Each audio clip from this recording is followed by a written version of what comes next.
हम लोग फिजिक्स पढ़ रहे हैं जिसमें दूसरा चैप्टर स्टार्ट कर चुके हैं गति और वेग, जिसमें एक पार्ट हो चुका है गति और वेग में।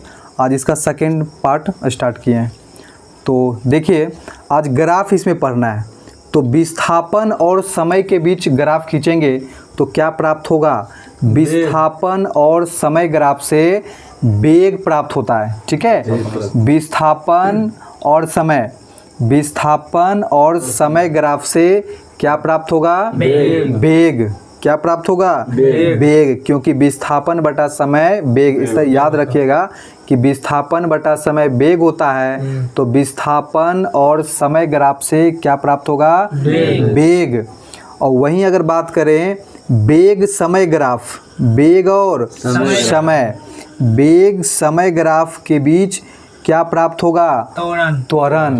क्योंकि वेग बटा समय क्या होता है? त्वरण होता है। तो वेग और समय के बीच खींचे गए ग्राफ से त्वरण प्राप्त होगा। क्या प्राप्त होगा?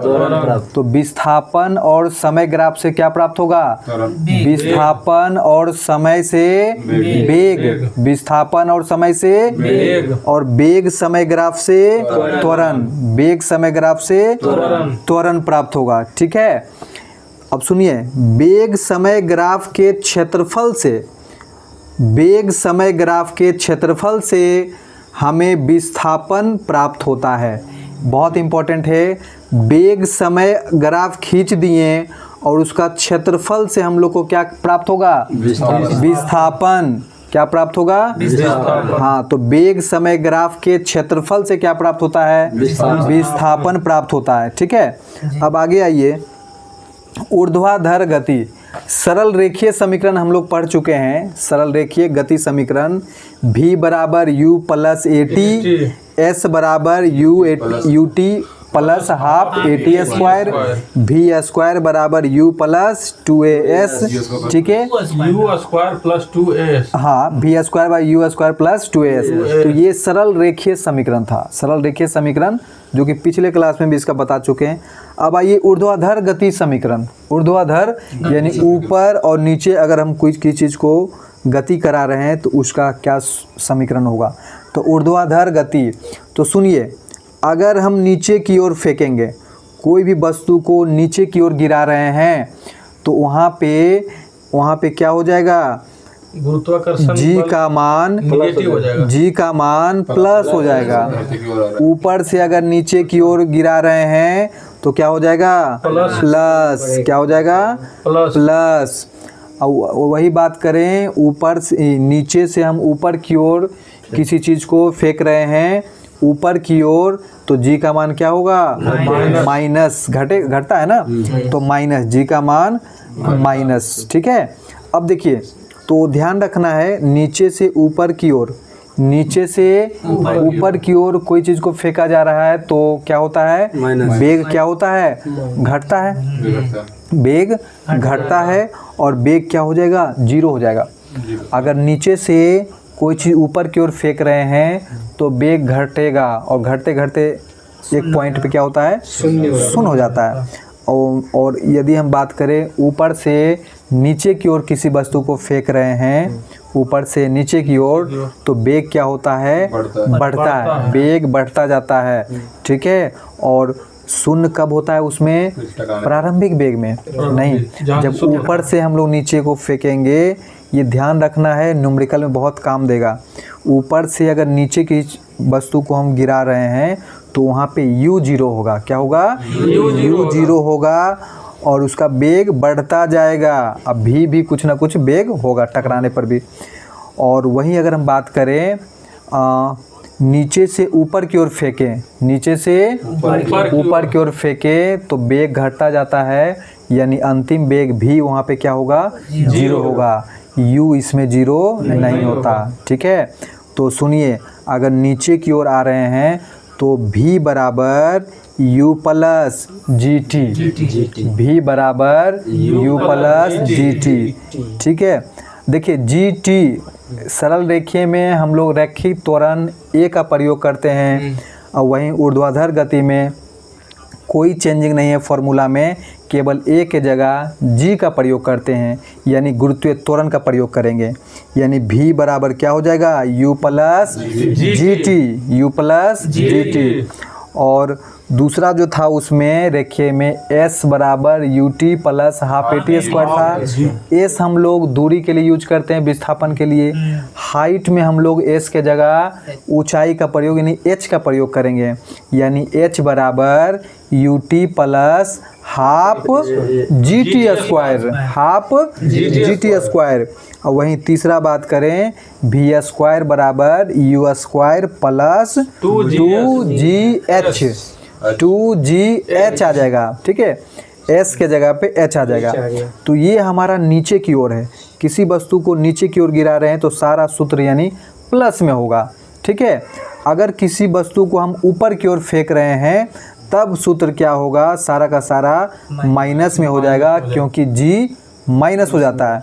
यानी V बराबर U minus G T, V बराबर U minus G T, H बराबर U T minus half G T square. ठीक है, जी टी स्क्वायर।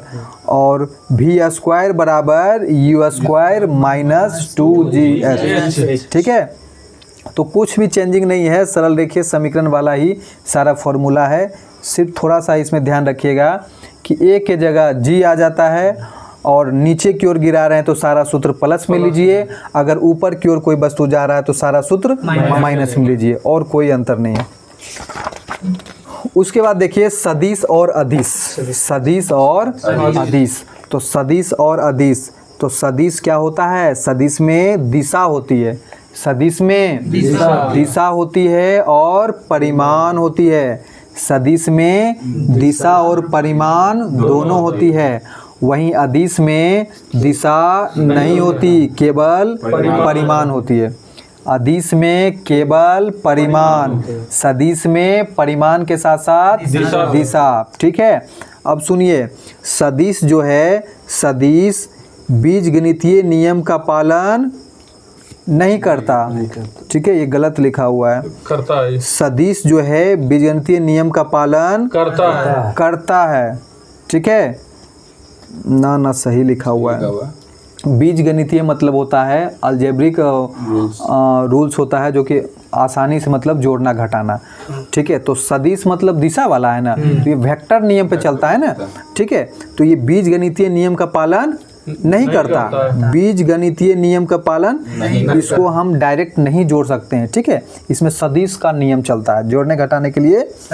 हाँ, अब वहीं अदिश की बात करें तो अदिश जो होता है, अदिश में दिशा नहीं होता, केवल परिमाण होता है, इसलिए ये बीजगणितीय नियम का पालन करता है। बीजगणितीय नियम मतलब जो भी हम लोग आसानी से जोड़ घटाव कर रहे हैं वो बीजगणितीय नियम ही होता है, जो कि अदिश इसका फॉलो करता है। लेकिन सदिश को हम ऐसे ही नहीं जोड़ सकते हैं।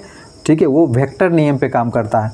तो सुनिए, सदिश को जोड़ने के लिए एक त्रिभुज और चतुर्भुज का नियम का पालन करना होता है। सदिश को जोड़ने के लिए त्रिभुज और चतुर्भुज का नियम। ठीक है, ध्यान रखना है। अब सुनिए, इसमें पूछता है सदिश कौन है, अदिश कौन है, तो ये ध्यान रखना है, सदिश कौन, अदिश कौन, इसका एग्जाम्पल। ठीक है, तो सुनिए, पूछते हैं, जवाब दीजिएगा। विस्थापन कैसी राशि, हाँ देखिए, इसमें तो ट्रिक मारा हुआ है कि बो वाला जितना है सब बो जिसमें बेग लगा हुआ है सारा सदिश होता है। लेकिन ये बहुत जगह वो टाइम नहीं रहा कि ये सब काम करेगा। आप इसको ऐसे याद रखिए, जिसमें लगे कि केवल हम उसको परिमाण नाप तौल सकें, वो सारा का सारा अदिश है। ठीक है, जिसको हम केवल माप तौल सकें, दिशा का कोई मतलब नहीं उसमें, वो सारा का सारा क्या होगा, अदिश होगा। और जिसमें भी लगे कि परिमाण तो खैर सब में है ही, जिसमें लगे कि दिशा का जरूरत है, दिशा है, वो सारा का सारा आपका सदिश होगा। तो सुनिए, विस्थापन कैसी राशि, विस्थापन सदिश राशि, वेग सदिश राशि, संवेग सदिश, आवेग सदिश, आवेग सदिश है, कोणीय वेग सदिश, कोणीय वेग सदिश, कोणीय संवेग सदिश, त्वरण सदिश, मंदन सदिश, बल सदिश, बल भार सदिश, भार सदिश, नीचे की ओर दिशा में लगता है भार, बल आघूर्ण, बल आघूर्ण सदिश, बल आघूर्ण, लंबाई अदिश, लंबाई अदिश, चुंबकीय क्षेत्र चुंबकीय क्षेत्र सदिश, चुंबकीय क्षेत्र, विद्युत धारा अदिश, विद्युत धारा, तापमान अदिश, तापमान, कोणीय संवेग सदिश, कोणीय संवेग, ज्योति तीव्रता अदिश, ज्योति तीव्रता, पदार्थ का परिमाण अदिश, विद्युत क्षेत्र की तीव्रता सदिश, विद्युत क्षेत्र की तीव्रता सदिश, धारिता अदिश, धारिता अदिश, विभांतर अदिश, विभव विभांतर अदिश, ठीक है। चुंबकीय क्षेत्र की तीव्रता, चुंबकीय क्षेत्र की तीव्रता सदिश, विद्युत क्षेत्र की तीव्रता सदिश, बल आघूर्ण सदिश, ऊष्मा अदिश, दाब अदिश, दाब अदिश, ऊर्जा अदिश, कार्य अदिश, ठीक है। विद्युत वाहक बल अदिश, विद्युत वाहक बल, और केवल बल सदिश, ध्यान रखिएगा, बल केवल क्या है सदिश, बल सदिश। अब विद्युत वाहक बल, क्योंकि विद्युत वाहक बल बिजली वगैरह में बैटरी में लगता है जिसमें दिशा का कोई मतलब नहीं है, तो विद्युत वाहक बल या विद्युत धारा ये कैसी राशि अदिश राशि, ठीक है। अब सुनिए, तो सदिश राशि जो होता है, सदिश राशि का संकेत क्या होता है, तो सदिश राशि का सिंबल होता है ए वेक्टर, हाँ वेक्टर ए, वेक्टर ए पे अगर ऊपर माथा पे तीर दे देंगे तो सदिश राशि को दर्शाता है। केवल ए लिखा हुआ है मतलब केवल परिमाण है, मतलब वो अदिश को दिखा रहा है, ठीक है। केवल ए लिख दिए, इसमें दिशा नहीं है मतलब अदिश राशि, और ए पे हम वेक्टर ऊपर तीर का निशान दे दिए यानी दिशा बताता है वो, यानी वो कैसी राशि सदिश राशि। अब देखिए सदिश को हम लोग कैसे जोड़ते हैं, सदिश को कैसे जोड़ते हैं, तो एक हमारा है चतुर्भुज का नियम, चतुर्भुज का चतुर्भुज का नियम, ठीक है, चतुर्भुज का नियम। तो चतुर्भुज का नियम में फॉर्मूला आप याद रखिए, आर बराबर क्या होता है, under root A square plus B square plus 2ab cos theta, 2ab cos theta, ठीक है। मतलब दो को देखिए इसमें सदिश है, एगो एक दिशा में वेक्टर ए जा रहा है और एक दिशा में वेक्टर बी जा रहा है, ए और बी, ठीक है। तो दोनों के द्वारा यानी वेक्टर आर का फॉर्मूला क्या हो जाएगा, तो आर बराबर root A square plus B square plus 2ab cos theta, ठीक है। और इसके बारे में डिटेल जानकारी जब न्यूमेरिकल बताएंगे तो इसमें हम बता देंगे।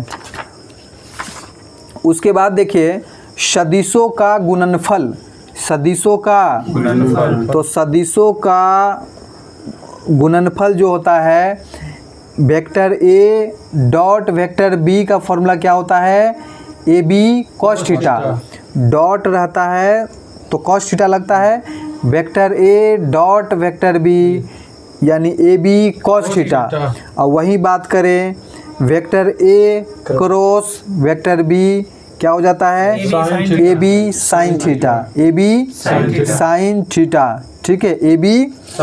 तो vector A cross vector B इसको क्या कहते हैं, सदिशों का सदिश गुणनफल, सदिशों का सदिश गुणनफल। Vector A cross vector B इसको क्या बोलेंगे, सदिशों का सदिश गुणनफल। और वहीं अगर रहे vector E dot vector B, vector A dot vector B यानी ए बी कॉस थीटा होता है, तो vector A dot vector B ये सदिशों का अदिश गुणनफल, डॉट वाला जो होता है सदिशों का अदिश गुणनफल, और क्रॉस वाला सदिशों का सदिश गुणनफल। तो ध्यान रखना है सदिशों का अदिश गुणनफल सदिशों का अदिश गुणनफल कैसी राशि होती है? एक अदिश राशि होगी। सदिशों का अदिश गुणनफल कैसी होगी? अदिश राशि। और वही सदिशों का सदिश गुणनफल कैसी राशि होगी? सदिश राशि होगी। सदिशों का सदिश गुणनफल सदिश राशि। ठीक है, क्या होगा? सदिश राशि। ठीक है, डॉट वाला अदिश, क्रॉस हाँ वाला सदिश। हाँ, ध्यान रखना है। डॉट वाला क्या हो जाएगा? अदिश, और क्रॉस वाला सदिश। सदिश। तो आज के लिए हम लोग इतना ही रखते हैं, और ये चैप्टर तो समाप्त हो गया, गति और वेग। इसके बाद नेक्स्ट जो टॉपिक होगा अगले क्लास में हम लोग देखेंगे।